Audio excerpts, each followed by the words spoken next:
घनश्याम एक बार पुनः आप लोगों के बीच उपस्थित हूँ। जैसे इंग्लिश का टॉपिक हम लोग कवर कर रहे थे और इस इंग्लिश के टॉपिक में हम लोगों ने टेंस को कवर किया हो, उसमें प्रेजेंट इंडेफिनिट टेंस को हम लोगों ने पिछली वीडियो में कवर किया हुआ। तो आज हम लोग कवर करने वाले हैं प्रेजेंट कॉन्टिन्यूअस टेंस को। तो चलिए स्टार्ट करते हैं बिना देर किए हुए। प्रेजेंट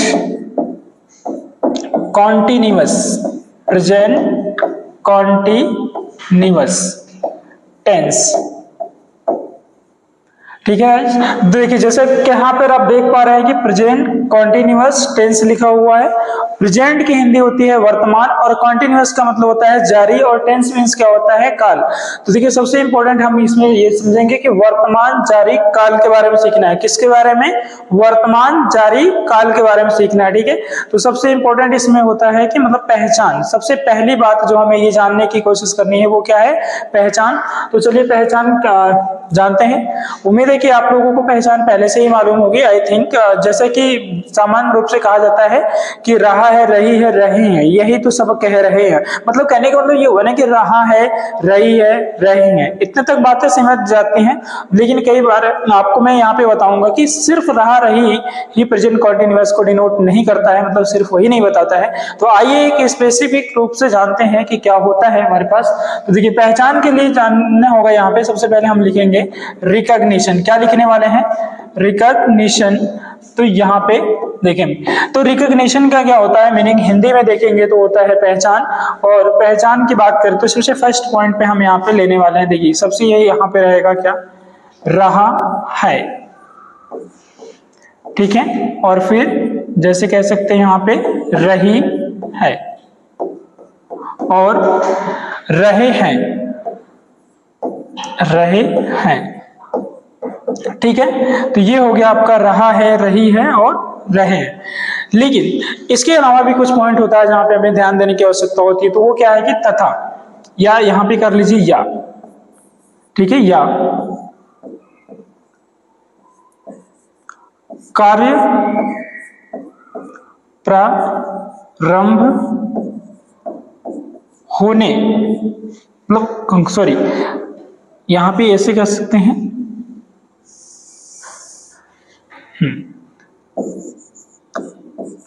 कार्य का जारी रहना, कार्य का जारी रहना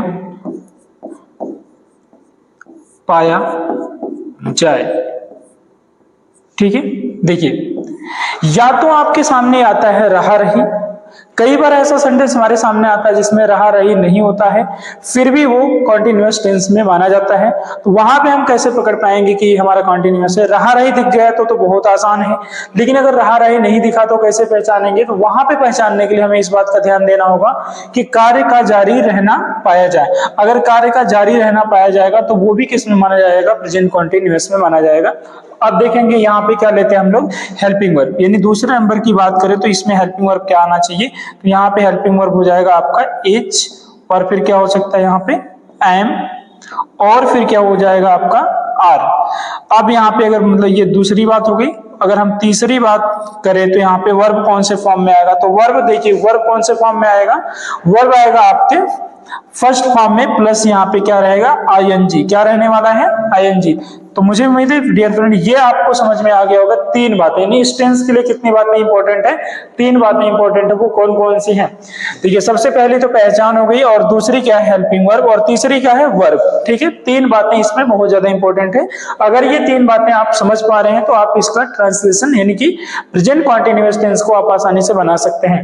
देखिए फिर से मैं एक बार इसे रिपीट कर दूं कि पहचान में क्या है कि रहा, रही, रहे हैं, या कार्य मतलब या कार्य का जारी रहना पाया जाए। क्या पाया जाए? कार्य का जारी रहना पाया जाए। अब यहाँ पे देखेंगे, बात करेंगे हेल्पिंग वर्ब की। तो हेल्पिंग वर्ब क्या है? H, M, R. अगर वर्ब की बात करें तो क्या वर्ब में आईएनजी लगाए। अब यहाँ पे देखिए जैसे कि हम यहाँ पे बात कर रहे थे प्रेजेंट कॉन्टिन्यूअस टेंस के बारे में। तो अगर देखें प्रेजेंट कॉन्टिन्यूअस, आपको ये समझ में आ रहा है, ये कई बार एग्जाम में इसका दूसरा नाम पूछ लेता है। क्या करता है कि प्रेजेंट कॉन्टिन्यूअस का दूसरा नाम, what is the second name of continuous. तो अगर सेकंड नेम ऑफ कॉन्टिन्यूअस पूछे तो आप यहाँ पे दूसरा पे बता सकते हैं, इसको ऐसे कह सकते हैं। क्या कह सकते हैं? इम्परफेक्ट। परफेक्ट। चलिए, तो यहाँ पे ये प्रेजेंट तो रहेगा, यही चीज रहेगा, और इधर टेंस तो ये रहेगा। क्या दूसरा नाम दे सकते हैं? इम्परफेक्ट नाम दे सकते हैं। ये थोड़ा सा मुझे याद आ गया क्योंकि मतलब ये कई एग्जाम में पूछा हुआ था कि what is the second name of continuous tense, यानी कॉन्टिन्यूअस का दूसरा नाम क्या होता है? तो दूसरा नाम आपको मिलेगा इम्परफेक्ट टेंस मिलेगा। मतलब कि इसकी मीनिंग देखेंगे तो वर्तमान अपूर्ण काल होती है। अपूर्ण का मतलब होता है कि वही जो पूरा नहीं है, मतलब अधूरा है। जब अधूरा है तो उसे क्या बोलेंगे? उसे कॉन्टिन्यूअस बोलेंगे। जाहिर सी बात है कि जब अधूरा है तो वो कॉन्टिन्यूअस में ही आएगा। ठीक है, अब चलिए हम लोग लेते हैं ये सारी बातें। अगर आपको क्लियर है तो हम लोग बनाते हैं ट्रांसलेशन, और ट्रांसलेशन के लिए हमें लेना पड़ेगा क्या? Affirmative sentence. क्या लेना होगा? अफर्मेटिव। सबसे पहला सेंटेंस हमारा क्या है? Affirmative sentence. ठीक है, तो अफर्मेटिव सेंटेंस देखेंगे हम लोग यहाँ पे। जी हाँ, तो देखिए सबसे पहले अगर हम सेंटेंस की बात करें, यानी एग्जाम्पल के रूप में अगर लेना चाहें तो ये ले सकते हैं कि वह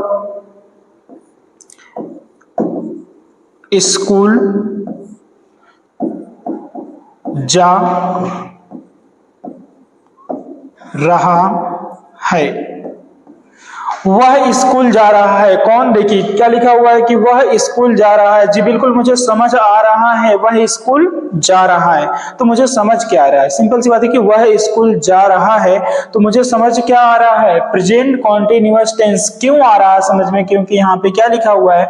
रहा है। और मैंने बताया है कि जिस भी वाक्य के अंत में रहा है आता है वो क्या माना जाता है? वो आपका प्रेजेंट कॉन्टिन्यूअस माना जाता है। और यहाँ पे कौन सा सेंटेंस है? अफर्मेटिव। तो चलिए कर लेते हैं इसका ट्रांसलेशन। तो वह की अंग्रेजी क्या होती है? ही होती है। और यहाँ पे हेल्पिंग वर्ब के अकॉर्डिंग देखें तो यहाँ पे आएगा आपका इज। और जाने की अंग्रेजी क्या होती है? गो, जिसमें क्या लगेगा? आईएनजी। और ये आईएनजी किसके लिए लगता है? रहा के लिए है। तो ही इज गोइंग, वो जा रहा है। क्या समझ में आ रहा है? ही इज गोइंग, वो जा रहा है। कहाँ जा रहा है जरा देखेंगे तो ये स्कूल। और कहीं भी जाने से पहले हमको टू लगाना पड़ता है, तो यहाँ पे टू हो गया, फिर क्या है? स्कूल। तो ये हो जाएगा आपका स्कूल। तो ये हो गया। बिल्कुल, मुझे उम्मीद है कि आपको समझ में आ गया होगा। बिल्कुल, मैं हिंदी पढ़ रहा हूं, फिर इंग्लिश भी मैं पढ़ दूंगा। देखिए, वह स्कूल जा रहा है, यही बात अंग्रेजी में कैसे बोलेंगे? He is going to school. कैसे बोलेंगे? He is going to school. तो चलिए बिना देर के हुए हम लोग बना लेते हैं रूल। क्या बना लेते हैं? इसका रूल बना लेते हैं। ठीक है, चलिए तो सही बात है, बना लेते हैं रूल ताकि हमसे ना हो सके कोई भूल। तो ये देखिए यहाँ पे क्या हमारे पास है? रूल। सबसे पहले हमने क्या लिया हुआ था? सब्जेक्ट। तो ये हो गया आपका सब्जेक्ट, और इसके बाद इस तरीके से एक स्ट्रक्चर लेंगे जहां पर हम लिखेंगे एस और इधर लिखेंगे PNS लिखेंगे। ठीक है, अब ये PNS का मतलब क्या होता है? देखिए सबसे पहले यहाँ SNS का मतलब सिंगुलर नंबर सब्जेक्ट होता है। क्या होता है? सिंगुलर नंबर सब्जेक्ट होता है। अब यहाँ पे देखेंगे PNS का मतलब प्लूरल नंबर सब्जेक्ट। तो यहाँ पे देखिए अगर सिंगुलर हुआ तो इसके साथ क्या लगाएंगे? हेल्पिंग वर्ब आप लगाएंगे एज, और प्लूरल हुआ तो आप हेल्पिंग वर्ब लगाएंगे आर। लेकिन यहाँ पे एक और भी हमारे साथ होता है एम। ये अकेला है। अभी देखो सिंगुलर हुआ तो इज लगाएंगे, प्लूरल हुआ तो आर लगाएंगे, तो एम कब लगाएंगे? तो एम एक तनहा बच गया था, अकेले। तो कहते हैं ना जिसका कोई नहीं उसका ऊपर वाला होता है। लेकिन यहाँ एम के पास है, इसका कोई नहीं है, तो इसके पास सुपर सब्जेक्ट है। वो सुपर सब्जेक्ट इसलिए है, मतलब वो कौन है? सुपर सब्जेक्ट है आई। और आई इससे कहता है एम से कि मैं हूं फिक्स फॉर एवर, बिगड़ेगा नहीं मेरा तेवर। यानी ये हमेशा ये इसके साथ ही रहेगा। आई के साथ हमेशा क्या लगेगा? एम लगेगा। तो क्लियर हो गया होगा कि सिंगुलर रहा तो इज, प्लूरल रहा तो आर, आई रहा तो एम। अब इन दोनों के बाद हमको मिलेगा क्या? वर्ब। वो भी किस फॉर्म में? फर्स्ट फॉर्म में। अब इसके बाद क्या रहेगा आपका? आईएनजी। कौन सा फॉर्मेट आ गया? आईएनजी। फिर क्या होगा? ऑब्जेक्ट, और इसके बाद हो जाएगा आपका ETC।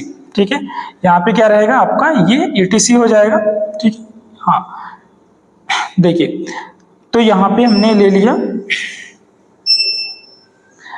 देखिए ये हो जाएगा आपका ऑब्जेक्ट, और ऑब्जेक्ट के बाद अगर हम कुछ लेंगे तो ये रहेगा हमारा ई, और ये टी और सी। जी अगर ये नियम अगर आपके पास है तो ये वाला टेंस यानी प्रेजेंट कॉन्टिन्यूअस आपके लिए हो जाएगा खास। ठीक है, चलिए अभी हम लोगों ने फिलहाल एक एग्जांपल लिया हुआ है, एक और एग्जांपल ले लेते हैं ताकि जिससे आपको श्योरिटी मिल सके और आप आसानी से समझ सके इस रूल को। ठीक है, आइए तो यहाँ पे जैसे दूसरा अगर हम लेते हैं इस प्रकार कि मैं सॉरी यहां पे ऐसे रहना चाहिए। देखिए यहां पे ऐसे हो जाएगा, मैं अंग्रेजी, ठीक है, मैं अंग्रेजी, फिर क्या ये है पढ़ रहा हूं, मैं अंग्रेजी पढ़ रहा हूं। देखिए देख पा रहे होंगे कि मैं अंग्रेजी पढ़ रहा हूं, ये सेंटेंस है। अब इस सेंटेंस में अगर हम लोग देखने की बात करें तो ये कौन सा है, पहचानना है। सबसे पहले कोई भी वाक्य अगर आपके सामने आए तो उसकी क्या करनी है, पहचान करनी है। ठीक है, समझ पा रहे होंगे। तो पहचानने के लिए सीधे सीधे पहचान आपके पास है कि क्या है, ये पीछे रहा हूं, क्या मिला है, रहा हूं। जब आप जैसे ही देखेंगे रहा हूं तो आप कंफर्म हो जाएंगे कि ये प्रेजेंट कॉन्टिन्यूअस है। अब ये प्रेजेंट कॉन्टिन्यूअस है, चलिए इसको क्या करते हैं, पहचान में आ गया तो ट्रांसलेट करते हैं। फर्स्ट ऑफ ऑल हमको क्या चाहिए, सबसे पहले हमको चाहिए सब्जेक्ट। सब्जेक्ट हमारे पास क्या है, यहाँ मैं की अंग्रेजी क्या हो जाएगी, आई। ठीक है, अब इसके बाद देखिए आई है तो हेल्पिंग वर्ब क्या है, आई एम। बिल्कुल ठीक है कि आई के साथ हेल्पिंग वर्ब क्या मिलेगा, आई एम। फिर इसके बाद वर्ब, कौन सा काम हो रहा है, पढ़ने का। पढ़ने की अंग्रेजी क्या होती है, रीड। पढ़ने की अंग्रेजी क्या होती है, यहाँ पे लिख लेंगे रीड। अब देखिए वर्ब में क्या जुड़ा हुआ है, आईएनजी। सीएनजी मत जोड़ देना क्योंकि गैस की बात हो जाएगी, यहाँ जोड़ना क्या है, आईएनजी। ठीक है, तो ये हो जाएगा आपका, इसमें जब जोड़ेंगे आईएनजी तो ये इसको पढ़ेंगे क्या, रीडिंग। तो ये हो गया आई एम रीडिंग, मैं पढ़ रहा हूं। ये पूछ रहा है क्या पढ़ रहा हूं, तो पढ़ने में क्या है, अंग्रेजी पढ़ी जा रही है। तो यहाँ पे सीधे सीधे लिखेंगे अंग्रेजी के लिए क्या लिखेंगे, इंग्लिश। ठीक है, जी हाँ लिख लेंगे इंग्लिश। चलिए मुझे मेरे ये हो गया कंप्लीट। देखिए मैं अंग्रेजी पढ़ रहा हूं, क्या लिखा है, मैं अंग्रेजी पढ़ रहा हूं। तो इसे इंग्लिश में कैसे बोलेंगे, आई एम रीडिंग इंग्लिश। क्या बोलेंगे, आई एम रीडिंग इंग्लिश। बहुत सारे लोगों के मन में होगा कि द इंग्लिश क्यों नहीं बोले, तो द इंग्लिश इसलिए नहीं बोले जाता है क्योंकि सिंपल भाषा में समझिए कि किसी भी भाषा के पहले द का प्रयोग नहीं होता, किसी भी भाषा के पहले द का प्रयोग नहीं होता है।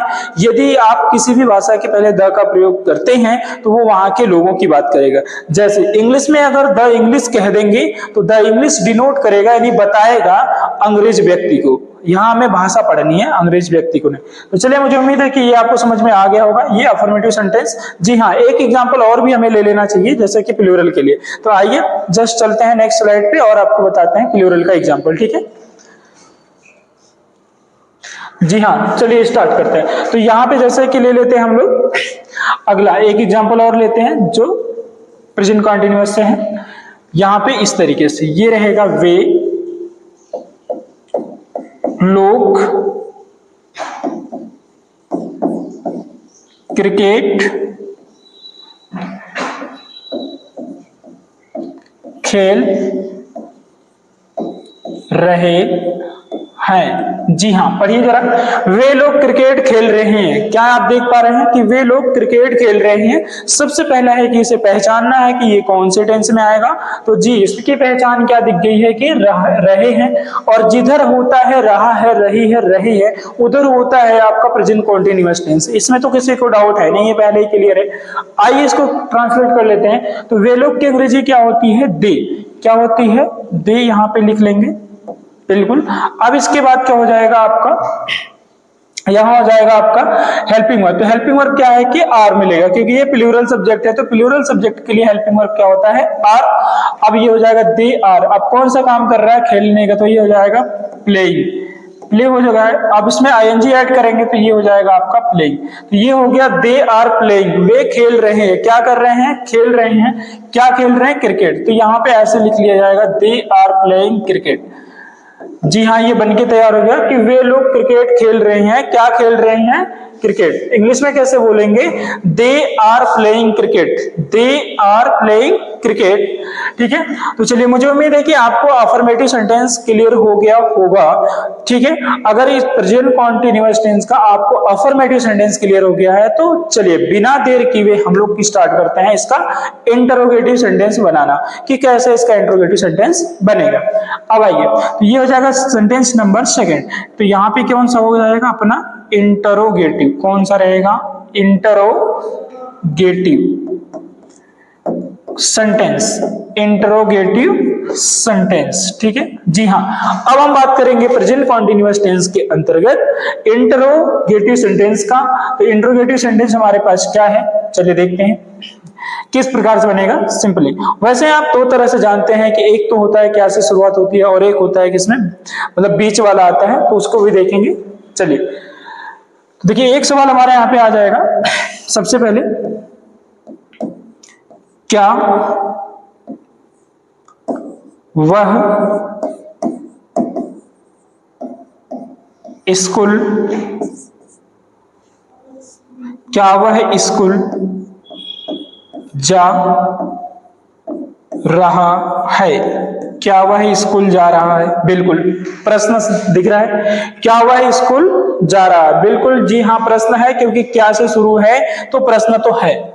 अब इसमें एक बात आपको ध्यान देनी है, सिंपलेस्ट फॉर्म होता है कि मतलब जब भी कोई वाक्य क्या से शुरू होता है तो क्या की अंग्रेजी नहीं लिखते तो फिर क्या करते, वो देखिए।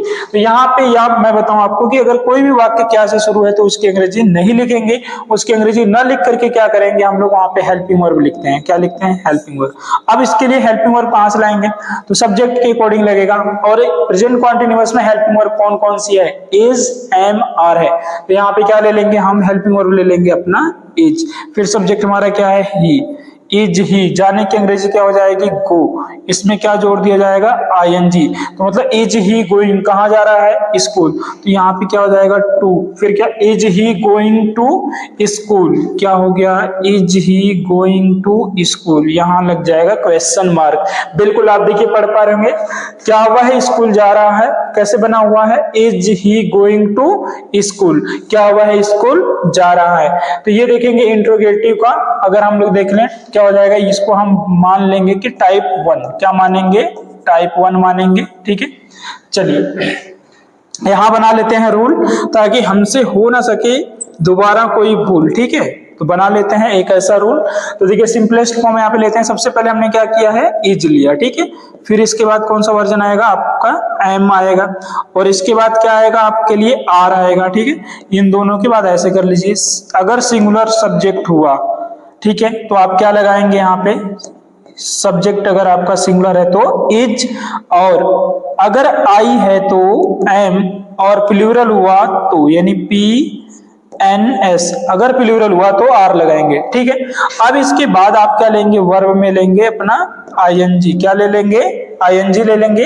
अब इसके बाद आपके पास आएगा ऑब्जेक्ट। क्या आ जाएगा? ऑब्जेक्ट। और इसके बाद होगा आपका ईटीसी, और यहाँ पे रख देंगे क्वेश्चन मार्क। यदि ये रूल आपके पास है तो आप इसका इंट्रोगेटिव सेंटेंस बना लेंगे बहुत ही आसान तरीके से। तो आइए एक एग्जांपल और भी ले लेते हैं। ठीक है, चलिए एग्जांपल नंबर सेकंड यहां कर देते हैं। क्या, सॉरी ये ऐसे हो जाए, ये हो गया। क्या वे लोग, क्या वे लोग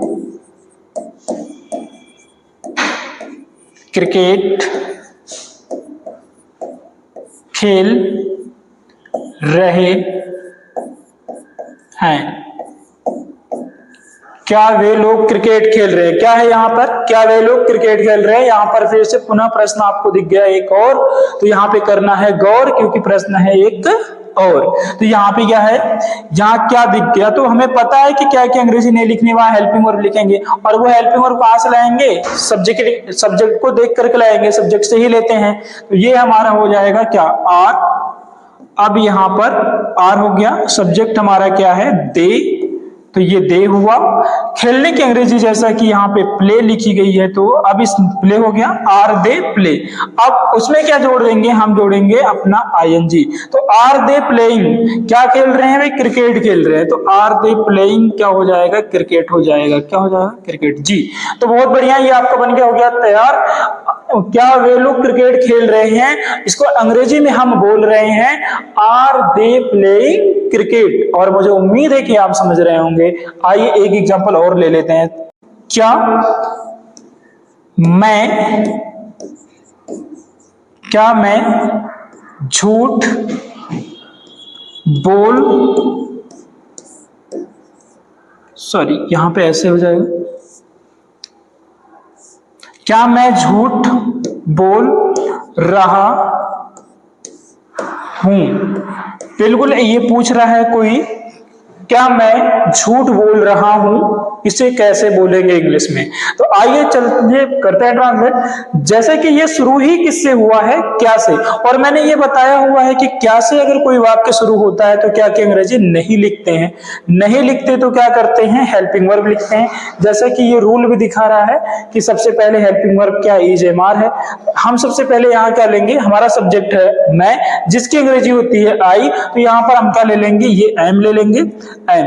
इसके बाद क्या हो जाएगा, आई। अब बोलने की अंग्रेजी होती है टेल, तो ये हो जाएगा टेल।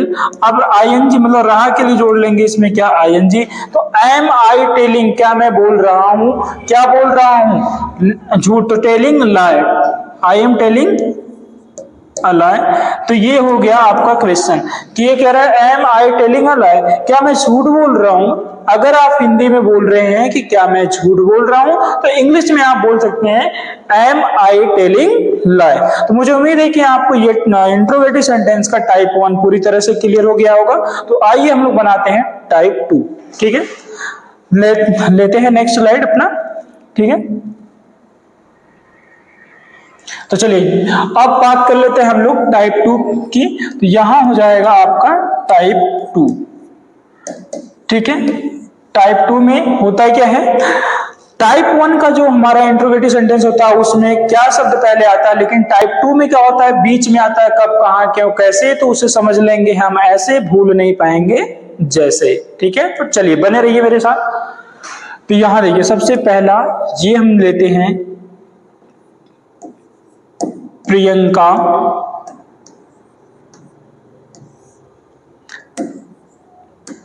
कहां जा रही है। देखिए, जैसा यहाँ पे आप एक सेंटेंस देख पा रहे होंगे कि ये है कि प्रियंका कहाँ जा रही है, ये एक प्रश्न है। और इस प्रश्न में हमने देखा कि प्रश्नवाचक शब्द कहाँ आ गया, बीच में। जब आपका प्रश्नवाचक शब्द बीच में आता है तो उसी को हम लोग कहते हैं टाइप 2। क्या कहते हैं उसको, टाइप 2 कहते हैं।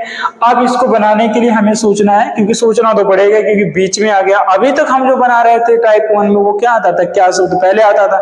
तो मैं आपसे एक बात कहूंगा कि जब भी बीच में कोई प्रश्नवाचक शब्द दिखे तो आप उसे बिल्कुल टेंशन ना लें, आप टाइप 1 जो बनाते आ रहे हैं वही बनाएं। पहले सबसे पहले टाइप 1 बनाएंगे। तो सपोज ये यहाँ पे मान लीजिए क्या है, लेकिन आप सोचो कि ये नहीं दिख रहा है। अगर इसे बनाना हो टाइप 1, प्रियंका जा रही है, अभी अफर्मेटिव है, आप इसे क्या करोगे, इंट्रोगेटिव बनाओगे। अगर ये हटा करके क्या आगे लगा देंगे, सपोज अगर क्या आगे होता तो हम लोग क्या करते हैं, हेल्पिंग वर्ब पहले लिखते। तो चलो वही काम कर लेते हैं। तो यहाँ पे हो जाएगा, सबसे पहले क्या ले लेंगे, इज, और फिर क्या ये है नाम, तो ये हो जाएगा आपका नाम। ठीक है, प्रियंका। ठीक है, तो ये हो गया इज प्रियंका। अब जाने की अंग्रेजी क्या है, गो। तो इसमें क्या हो जाएगा, ये हो जाएगा आईएनजी। तो इज प्रियंका गोइंग, तो ये हो जाएगा आपका ये क्वेश्चन मार्क। अब जरा सोचो कि आपने कौन सी अंग्रेजी नहीं लिखी है। तो यहाँ पे जो नहीं लिखी अंग्रेजी वो क्या है, कहां। कहां की अंग्रेजी आप कर दो यहां, क्या हो जाएगा, वेयर। हाँ, अब पूछो where is Priyanka going, Priyanka कहां जा रही है। हिंदी में अगर बोलेंगे कि प्रियंका कहां जा रही है, तो इंग्लिश में आपको बोलना पड़ेगा क्या, वेयर इज प्रियंका गोइंग। तो आइए हम इसका बना लेते हैं रूल। ठीक है, देखिए, तो सबसे पहले हमने यहाँ पे काम क्या करा था, सबसे पहले हमने यहाँ पे लिया था WH, ठीक है। WH के बाद हमको क्या चाहिए था, सॉरी यहाँ पे A बन गया तो ये नहीं रहे, हाँ तो ये हो जाएगा WH। WH के बाद हमने क्या लिया हुआ है, रूल। तो यहाँ पे आप देखेंगे इस तरीके से आप स्ट्रक्चर बनाएंगे। सबसे पहले क्या आएगा, H, फिर क्या है आपके पास M, फिर क्या आपके पास है R। तो ये यहां डिपेंड करेगा आपका सब्जेक्ट पे। अगर आपका सब्जेक्ट क्या होता है, सिंगुलर, अगर आपका सब्जेक्ट सिंगुलर होता है तो आप इज लगाएंगे, अगर आपका सब्जेक्ट प्लूरल होता है तो आप क्या लगाएंगे, आर लगाएंगे, ठीक है। लेकिन अगर आपके सब्जेक्ट की जगह पे क्या हो जाता है आई, तो आप क्या लगाएंगे, आई एम लगाएंगे। फिर देखिए सब्जेक्ट के बाद आप ले पाते हैं अपना V1, अब इसके बाद क्या जोड़ पाते हैं आप, ING, और इसके बाद आप लेते क्या है अपना ऑब्जेक्ट, और इसके बाद क्या हो जाता है आपका ETC। अगर ये नियम आपके पास है तो आप टाइप 2 बनाने में हो जाएंगे सफल। आप बहुत आसानी से टाइप 2 वाले सेंटेंस को बना सकते हैं इस नियम पे। तो आइए इस नियम को देख करके हम लोग एक और बनाते हैं। तो यहां पर लेते हैं हम लोग सेकेंड एग्जाम्पल, ठीक है। चलिए, वह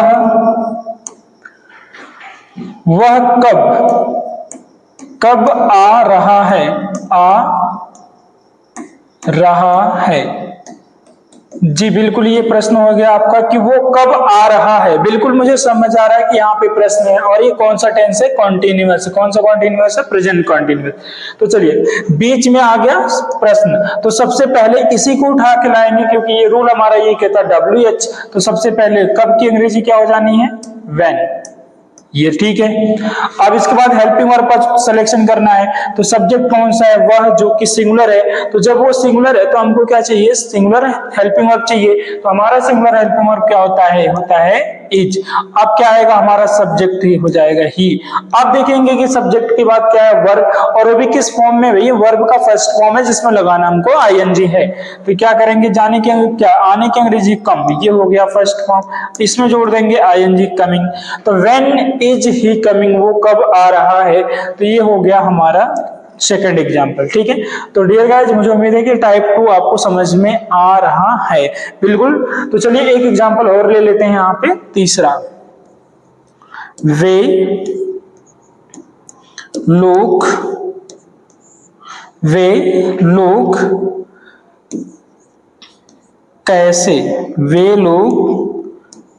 कैसे,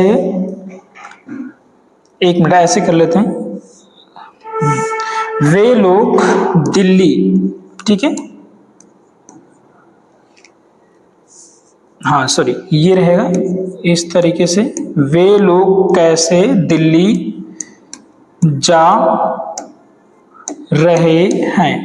अब यहां पे पूछा जा रहा है कि वे लोग दिल्ली, एक मिनट सॉरी यहां पे छूट गया, आपका प्रश्न ही छूट गया, ठीक है। तो ये हो जाएगा, वे लोग दिल्ली कैसे जा रहे हैं। जी हाँ, वे लोग दिल्ली कैसे जा रहे हैं, ये आपका हो गया प्रश्न जो बीच में आया है कैसे। तो आप बनाएंगे इसको ऐसे, बिल्कुल नहीं घबराएंगे। जरा ध्यान दीजिए कि मैंने ये बताया है कि अगर बीच में कोई प्रश्नवाचक शब्द आए तो इसे तो टाइप 2 कहेंगे, लेकिन आप इसे टाइप 1 की तरह बना सकते हैं। अगर ये कैसे नहीं है तो क्या होगा, वे लोग दिल्ली जा रहे हैं, तो एक अफर्मेटिव हो गया। अब उसके आगे क्या लगा देंगे, तो क्या लगाएंगे, तो आपको हेल्पिंग वर्ब मिल जाएगा। तो हेल्पिंग वर्ब क्या आपके पास है, सपोज आर, फिर यहाँ पे सब्जेक्ट क्या है, दे, जाने की अंग्रेजी क्या है, गो, जिसमें क्या लगेगा, ING, ठीक है। अब कहां जा रहे हैं, दिल्ली, तो ये हो जाएगा टू दिल्ली, क्या हो जाएगा, टू दिल्ली हो जाएगा, ये इंटरोगेटिव मार्क लग जाएगा। तो जरा इसमें मैच करो कि क्या सब बन गया आपका, कि आर है हेल्पिंग वर्ब है, वे लोग की अंग्रेजी दे है, जा रहे हैं गोइंग है, कहां जा रहे हैं दिल्ली, तो टू दिल्ली, बच कौन कौन से, ये आपका कैसे। तो कैसे की अंग्रेजी क्या करेंगे, सबसे पहले लिख लेंगे, तो यहां पे लिख देंगे हम हाउ। अब इसे पढ़ेंगे कि how are they going to Delhi, यानी हिंदी में कैसे बोल रहे हैं कि वे लोग दिल्ली कैसे जा रहे हैं। इसकी इंग्लिश क्या बन गई है, how are they going to Delhi. मुझे उम्मीद है डियर फ्रेंड कि आपको ये प्रेजेंट कॉन्टिन्यूअस टेंस का इंट्रोगेटिव सेंटेंस का टाइप 2 बिल्कुल समझ में आ गया होगा। तो चलिए बिना देर किए अब हम लोग बातें करते हैं इसी टेंस यानी प्रेजेंट कॉन्टिन्यूअस टेंस के नेक्स्ट वाले सेंटेंस का, जिसका नाम है निगेटिव सेंटेंस। तो उसके लिए चलते हैं नेक्स्ट स्लाइड पे।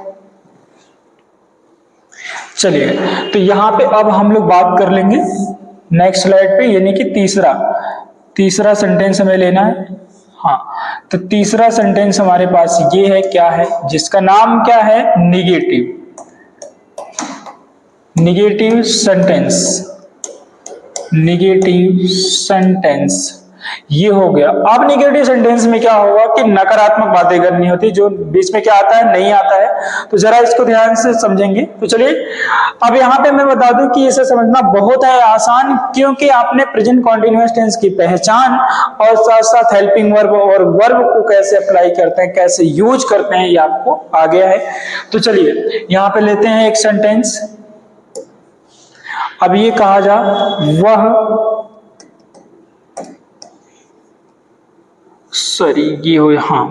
स्कूल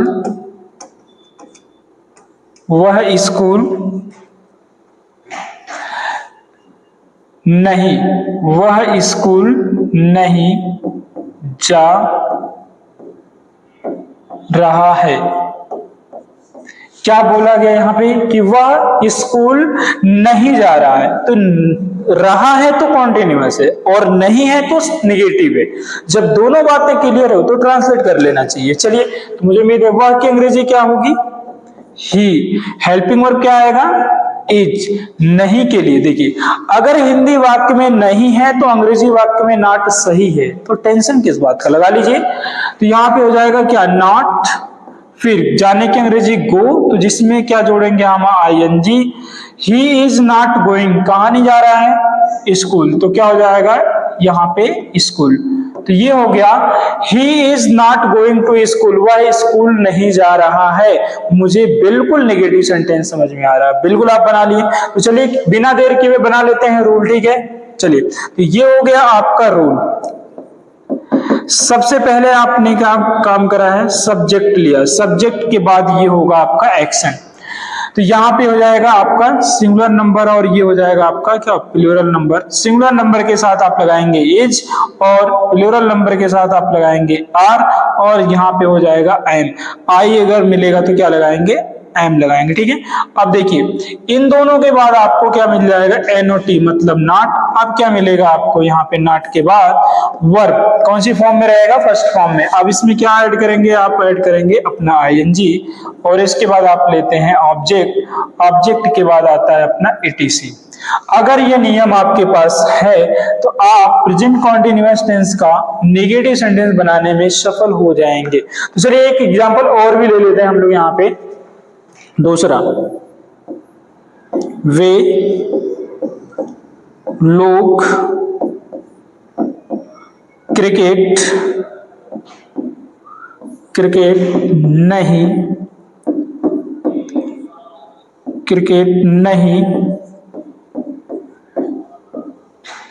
नहीं खेल रहे।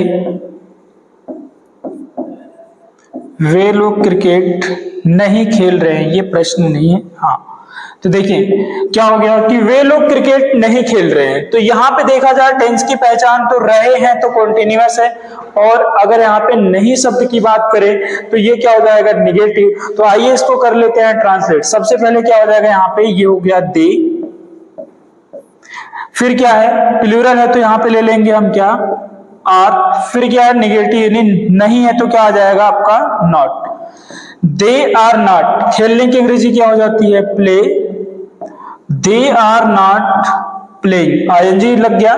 दे आर नॉट प्लेइंग, क्या नहीं खेल रहे हैं, क्रिकेट। तो यहां आप बोल पा रहे हैं इसको क्रिकेट, ये हो गया, यहाँ पे लगा लेंगे, ठीक है। चलिए, तो यहाँ पे देखिए हिंदी में अगर आप बोलते हैं कि वे लोग क्रिकेट नहीं खेल रहे हैं, तो आप इंग्लिश में कैसे बोल पा रहे हैं, they are not playing cricket. मुझे उम्मीद है डियर गाइज, आप मतलब डियर फ्रेंड, आपको ये समझ में आ गया होगा प्रेजेंट कॉन्टिन्यूअस टेंस का नेगेटिव सेंटेंस, बिल्कुल। तो अब हम लोग चलते हैं प्रेजेंट कॉन्टिन्यूअस का लास्ट और बेस्ट जो सेंटेंस है यानी फोर्थ वाला वो सीखते हैं जिसका नाम है इंट्रोनिगेटिव सेंटेंस।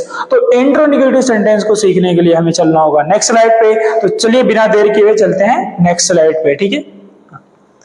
आइए तो ये ले लेते हैं हम लोग, फोर्थ नंबर सेंटेंस की बात करेंगे, ठीक है, जिसका नाम होता है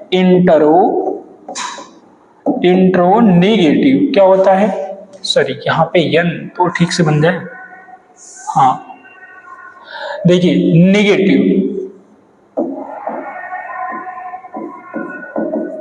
निगेटिव सेंटेंस। चलिए तो हम बात करेंगे यहां इंट्रोनिगेटिव सेंटेंस का। तो इंट्रोनिगेटिव सेंटेंस क्या है, सबसे पहले इस बात को समझना है कि इंट्रो मतलब होता है प्रश्न यानी इंट्रोगेटिव, निगेटिव मतलब होता है नकारात्मक, ठीक है, और कॉन्टिन्यूअस तो सेंटेंस मतलब वाक्य आप जानते हैं। तो यहां मतलब यह है कि प्रश्नवाचक नकारात्मक वाक्य, यानी प्रश्न भी पूछना है और नहीं शब्द भी लाना है, यानी प्रश्न भी होना चाहिए और नहीं शब्द भी होना चाहिए। चलिए बिना देर के हुए ले लेते हैं सेंटेंस, ठीक है। तो ये हो जाएगा सबसे पहले यहां पे ऐसे पूछ लीजिए, क्या वह स्कूल नहीं जा रहा है। जी हाँ बिल्कुल, देखिए क्या वह स्कूल नहीं जा रहा है, आपको बिल्कुल समझ आ रहा है कि यहाँ पे टेंस कौन सा है, कॉन्टिन्यूअस है, और नहीं लगा है तो निगेटिव है, क्या लगा है तो प्रश्न भी है, तो मतलब प्रश्नवाचक नकारात्मक वाक्य हो गया। अब इसको करना है ट्रांसलेट, तो टेंशन किस बात का है, क्योंकि मेरे को तो पहले से पता है कि अगर क्या शब्द से कोई भी वाक्य शुरू हो जाता है तो उसकी अंग्रेजी नहीं लिखी जाती है। तो क्या करेंगे, सिंपलेस्ट फॉर्म यहाँ पे चाहिए हेल्पिंग वर्ब। तो हेल्पिंग वर्ब हमारे पास क्या है, यहाँ पे इज ही क्यों है, क्योंकि सब्जेक्ट हमारा ही है। अब क्या आएगा इसके बाद, नॉट, तो इज ही नॉट, अब कौन सा काम कर रहा है, जाने का, जाने की अंग्रेजी क्या हो जाएगी, गो, जिसमें लगा देंगे हम आईएनजी। तो is he not going to, कहां नहीं जा रहा है, स्कूल, तो ये हो जाएगा is he not going to school. अब ये बन के हो गया तैयार, मतलब आप हिंदी में देखो, जैसे कि क्या वह स्कूल नहीं जा रहा है, तो इंग्लिश में कैसे बोला जा रहा है कि is he not going to school बोला जा रहा है। तो अब हम लोग बना लेते हैं इसका रूल, ठीक है, इसका रूल इस तरीके से बन जाएगा, कैसे बनेगा, सिंपलेस्ट फॉर्म। सबसे पहले आपने लिया हुआ है इज, और फिर आपने लिया हुआ है क्या, एम, ठीक है, सॉरी ये आपने क्या लिया हुआ है यहाँ पे, इज के बाद आएगा अपना एम, ठीक है। अब देखिए यहां पे हो जाएगा आपका एम के बाद आप ले लेंगे यहाँ पे क्या, आर लेंगे। अब यहां अगर आई हुआ तो आपने एम लगाना, यहां देखिए अगर सिंगुलर हुआ तो आपको इज लेना पड़ेगा और प्लूरल हुआ तो आपको क्या लेना पड़ेगा, एम। अब यहाँ पे हो जाएगा सब्जेक्ट, इसके बाद आपने क्या लिया हुआ था, सब्जेक्ट, और सब्जेक्ट के बाद आपने क्या लिया हुआ था, नॉट, और नॉट के बाद अगर आप बात करें तो आपने लिया हुआ था क्या, वर्ब, वो भी कौन से फॉर्म में थी, वर्ब फर्स्ट फॉर्म में थी, लेकिन बगल में क्या था, आईएनजी, और आईएनजी के बगल में क्या था, आपने लिया हुआ था ऑब्जेक्ट, और ऑब्जेक्ट के बगल में क्या आता है, एटीसी आता है। अगर ये नियम आपके पास है तो आप इसे बनाने में सफल हो जाएंगे, मतलब कौन सा, इंट्रोनिगेटिव सेंटेंस बनाने में सफल होंगे। तो आइए एक एग्जांपल और भी ले लेते हैं, ठीक है। देखिए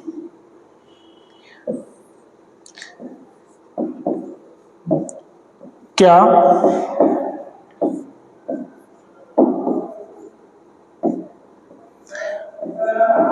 प्रियंका और चंद्रजीत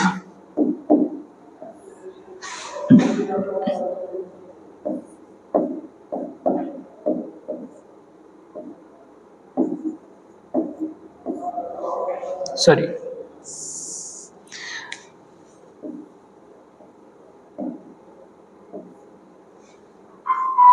एक मिनट, सॉरी गाइस, हाँ, अंग्रेजी पढ़ रहे, अंग्रेजी नहीं पढ़ रहे, थोड़ी निगेटिव बनाना है ना यहाँ पे, तो ये हो जाएगा अंग्रेजी नहीं